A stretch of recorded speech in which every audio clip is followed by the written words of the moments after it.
కూడా చాలా చాలా అఫెండ్ అయి ఉన్నారు. ఒకటి రెండోది ఇప్పుడు ఆ లాయర్ మాట్లాడిన మాటలు అది బంగారం ఈ నెయ్యేమో రాగి అని మాట్లాడిన మాటలు వాటి మీద ఏంటి మీ రియాక్షన్?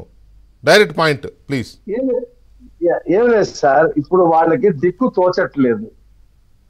వాడికి ఏమైనా దమ్ము ధైర్యం ఉంటే ఆ గుజరాత్ లో ఉన్నటువంటి కేంద్ర ప్రభుత్వ ఆధ్వర్యంలో ఉన్నటువంటి నేషనల్ డైరీ డెవలప్మెంట్ బోర్డు ల్యాబ్కి లెటర్ రాయమనండి. మీరు రాసినటువంటి మీరు ఇచ్చినటువంటి నివేదికలో ఈ రకంగా మీరు చెప్పారు, ఇది ఎలా సాధ్యం అని చెప్పి అడగమనండి. అది అడిగే దమ్ము లేదు. ఇవాళ డిఫెన్స్ లో పడి కొట్టుకుంటా ఉన్నారు. మనం చూసాం కదండి, తిరుమలలో ఇవాళ కరుణాకర్ రెడ్డి మంచి నాస్తికుడు, ఒక పీపుల్స్ వారికి చెందినటువంటి సీరియస్ అయినటువంటి నాయకుడు. ఆయన అవతారం మార్చాడు పదవుల కోసం, స్వార్థం కోసం.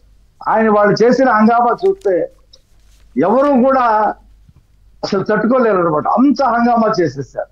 ఎందుకంటే ఇక వాళ్ళకి తెలిసిపోయింది మన గురించి. మన సమాజం, ఈ ఆంధ్రప్రదేశ్ సమాజం చీదరించుకుంటుంది. ఇక మనం ఏం చెయ్యాలా అని చెప్పి పడి కొట్టుకుంటా ఉన్నారు. ఇవాళ ఒకటేసారి నేను చెప్తున్నాను, హిందువులు ఎంత బాధపడుతున్నారో ఈ 5 సంవత్సరాల్లో.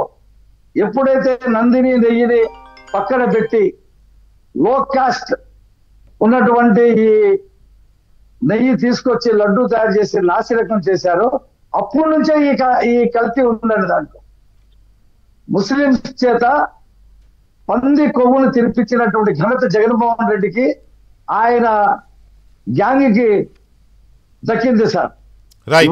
రైట్ ఒక్క నిమిషం రఫీ గారు, ఒక్క నిమిషం రఫీ గారు. వినూషారెడ్డి గారు గుడ్ ఈవినింగ్. వినూషారెడ్డి గారు, మనం పాయింట్ వన్ బై వన్ వెళ్దాం. మనం ఇప్పుడు లాయర్ పొన్నవోలు సుధాకర్ రెడ్డి చేసిన కామెంట్స్, ఆయన పందుకోవేమో బంగారంలా కనపడుతోంది, ఆవు నెయ్యేమో రాగిలా కనపడుతోంది, ఈ రాగిలో బంగారం తీసుకొచ్చి కలుపుతారా అని అంటే అక్కడ ఇట్ షోస్ దేర్ యాటిట్యూడ్ అని నాకు